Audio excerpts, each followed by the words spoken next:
हम अंग्रेज हैं, व्यापार के बहाने आए हैं, लेकिन इरादा ताज का है। पहले भरोसा जीतेंगे, फिर राज करेंगे। सोने की चिड़िया अब हमारे पिंजरे में होगी।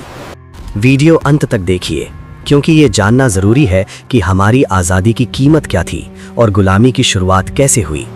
कल्पना कीजिए एक ऐसे देश की जहां धरती सिर्फ अनाज नहीं, समृद्धि उगाती थी, जहां हुनर विरासत था और कारीगरों के हाथों में कला सांस लेती थी।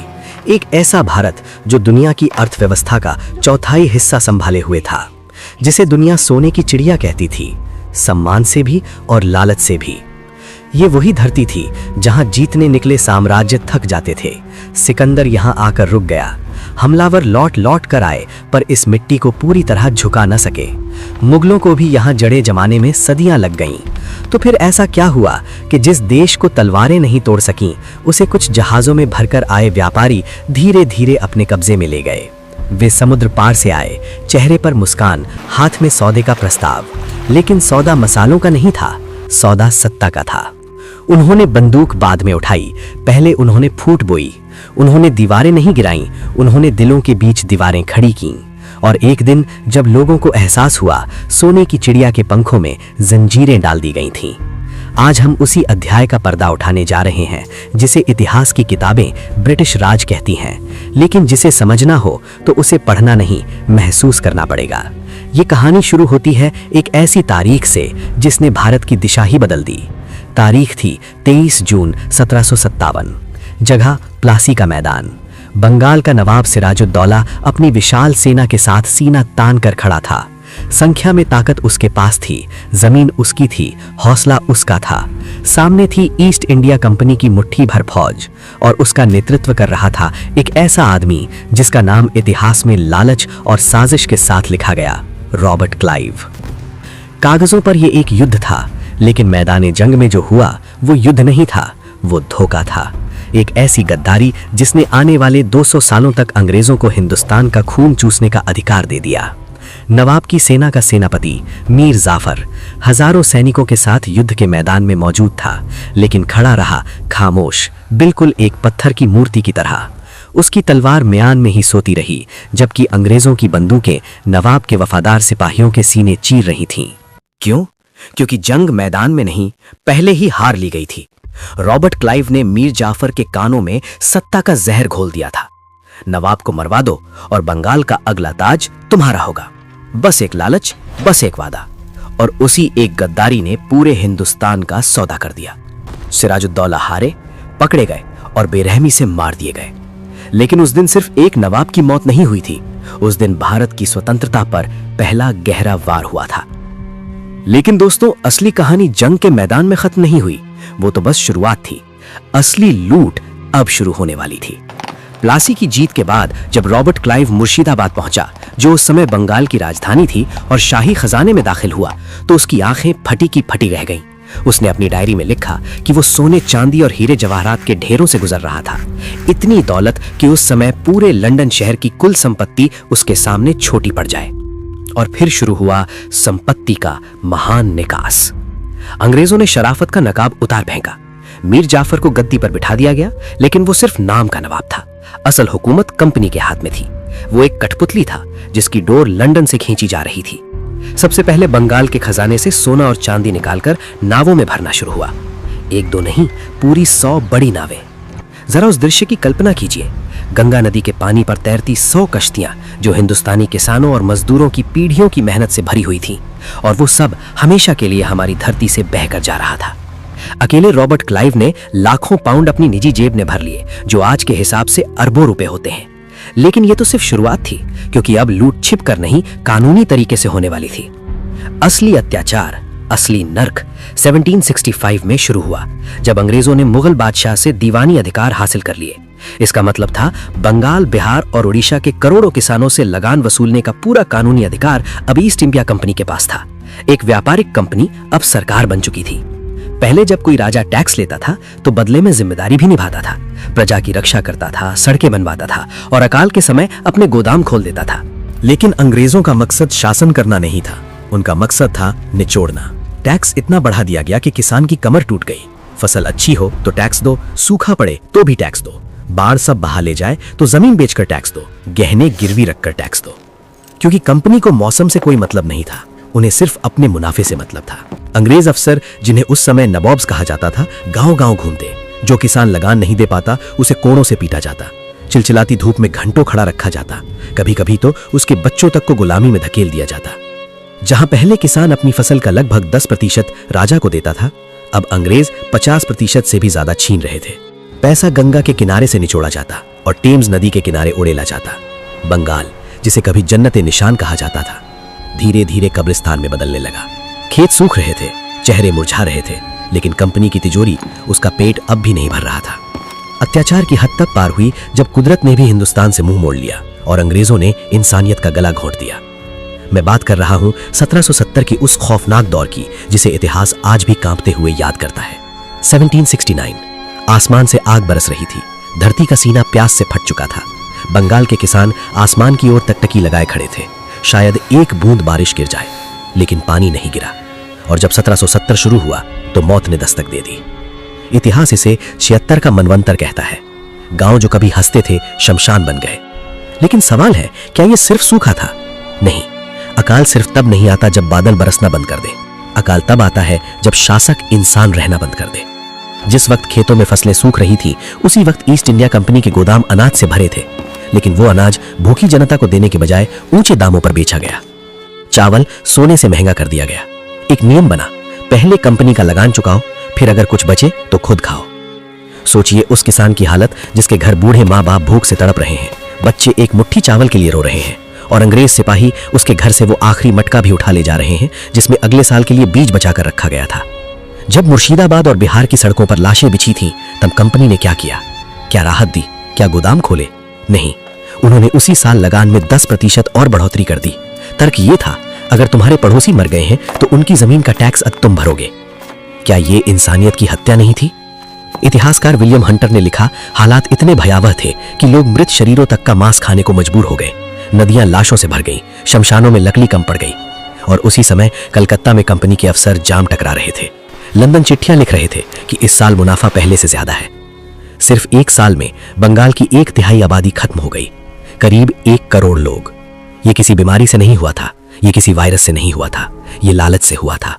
ये प्राकृतिक आपदा नहीं थी, ये मानव निर्मित नरसंहार था। और अत्याचार यहीं नहीं रुका। अंग्रेजों ने किसानों को मजबूर किया कि वे धान और गेहूं छोड़ दें। नील उगाओ, अफीम उगाओ, जो कंपनी को फायदा दे वही उगाओ। क्या नील से पेट भरता है? क्या अफीम भूख मिटाती है? नहीं। लेकिन अंग्रेजों को हिंदुस्तानी पेट से मतलब नहीं था, उन्हें अपनी जेब की चिंता थी। जिस जमीन पर सदियों से अन्न उगता था, वहीं अब जहर बोया जाने लगा। 1770 का वो अकाल भारत की रीढ़ पर पड़ा पहला बड़ा हथौड़ा था। बंगाल, जो कभी दुनिया को कपड़ा और अनाज बेचता था, अब खुद भीख मांगने को मजबूर हो गया। लेकिन दोस्तों, ये तो सिर्फ कृषि की बर्बादी थी। अंग्रेजों की भूख अभी शांत नहीं हुई थी। अब उनकी नजर थी भारत के उस हुनर पर, उस उद्योग पर जिसके सामने ब्रिटेन की फैक्ट्रियां धूल चाटती थीं। मैं बात कर रहा हूं भारत के कपड़ा उद्योग की। आगे जो होने वाला था वो सिर्फ आर्थिक साजिश नहीं थी, वो था हुनर का कत्ल। एक समय था जब रोम की राजकुमारियां हों या मुगल रानियां, सबकी पहली पसंद एक ही थी, ढाका की मलमल। बंगाल के कारीगरों के हाथों में ऐसा जादू था कि वे हवा को भी बुन देते थे। कहा जाता है 6 गज लंबी साड़ी एक अंगूठी के बीच से निकल जाती थी। दुनिया उसे कहती थी बुनी हुई हवा।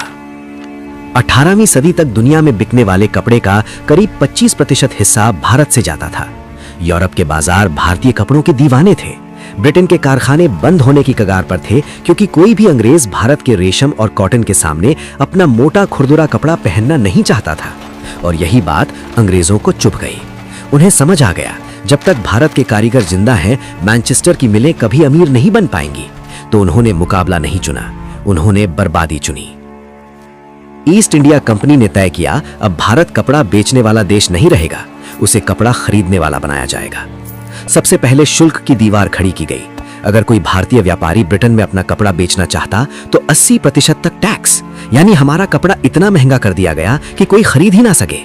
लेकिन जब ब्रिटेन का मशीन से बना कपड़ा भारत आता तो उस पर 0% टैक्स। इसे नाम दिया गया मुक्त व्यापार। लेकिन ये आजादी सिर्फ अंग्रेजों के लिए थी। भारतीयों के लिए यह मौत का व्यापार था। फिर भी भारतीय कारीगरों का हुनर इतना जीवित था कि लोग भारतीय कपड़ा ही मांगते रहे, और जब वे बराबरी नहीं कर पाए तो दमन शुरू हुआ।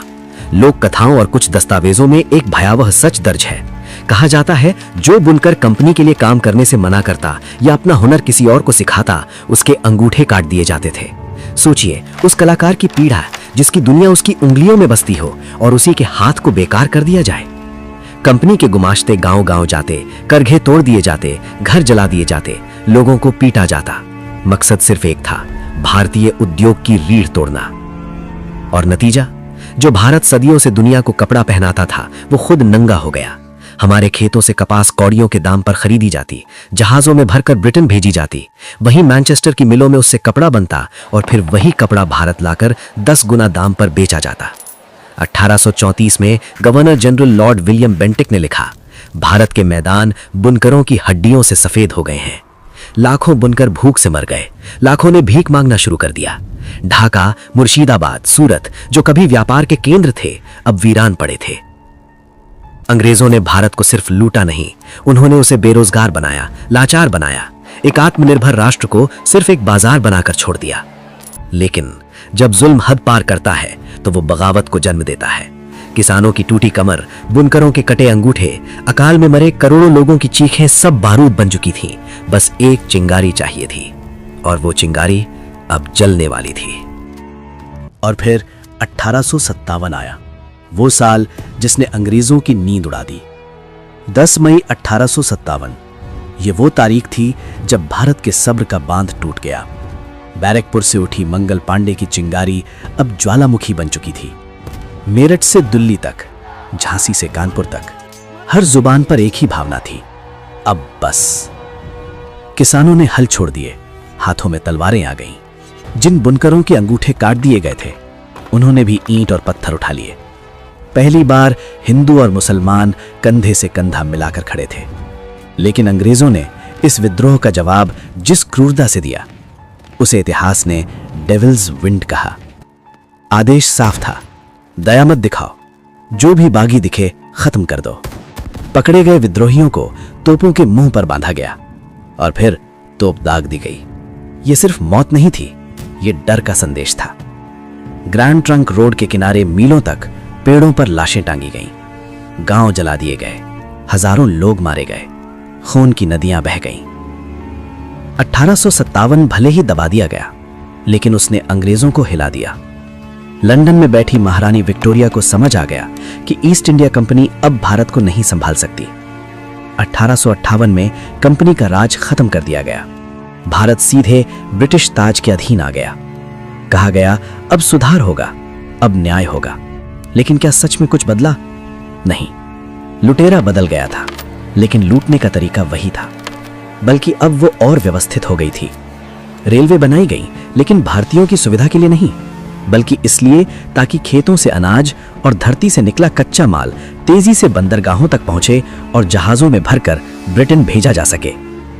और फिर आया 20वीं सदी का वो काला दिन, जिसने साबित कर दिया कि सत्ता बदल सकती है, लेकिन पत्थर दिल नहीं। 13 अप्रैल 1919, अमृतसर, जलियांवाला बाग, बैसाखी का दिन था। हजारों लोग, औरतें, बच्चे, बुजुर्ग शांति से एकत्र थे। कोई हथियार नहीं, कोई हिंसा नहीं, बस आवाज थी और उम्मीद। तभी वहां पहुंचा एक अंग्रेज अफसर, जनरल डायर।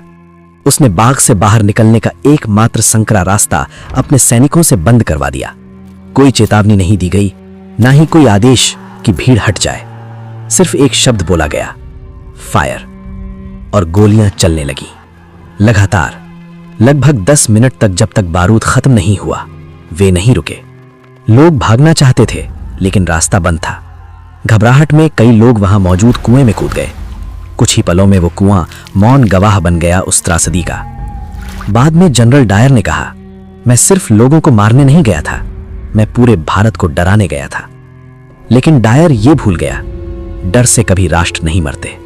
खून जब धरती पर गिरता है तो वो बीज बन जाता है। जलियांवाला बाग की मिट्टी ने नए इनकलाबियों को जन्म दिया। भगत सिंह, उधम सिंह और अनगिनत नाम जो इतिहास की किताबों में दर्ज नहीं, लेकिन आजादी की नींव में हमेशा के लिए शामिल हैं। आखिरकार 200 साल की गुलामी, करोड़ों मौतों, अकाल, लूट और बलिदानों के बाद 15 अगस्त 1947 की सुबह आई। अंग्रेज चले गए, लेकिन वे एक ऐसा देश छोड़ गए जो गरीबी से टूटा हुआ था, जिसे उन्होंने बांट दिया था। फिर भी आज जब हम आजाद हवा में सांस लेते हैं तो हमें याद रखना चाहिए, ये आजादी मुफ्त में नहीं मिली। इसकी कीमत चुकाई है उन किसानों ने जो भूख से मरे, उन बुनकरों ने जिनका हुनर छीन लिया गया, और उन वीरों ने जिन्होंने तोपों के सामने सीना तान दिया। उन्होंने हमें लूटा, हमें तोड़ा, हमें मिटाने की कोशिश की, लेकिन वे हमारी दौलत ले जा सके, हमारा हौसला नहीं। और आज सोने की चिड़िया फिर से उड़ान भर रही है, और ये उड़ान अब कोई नहीं रोक सकता।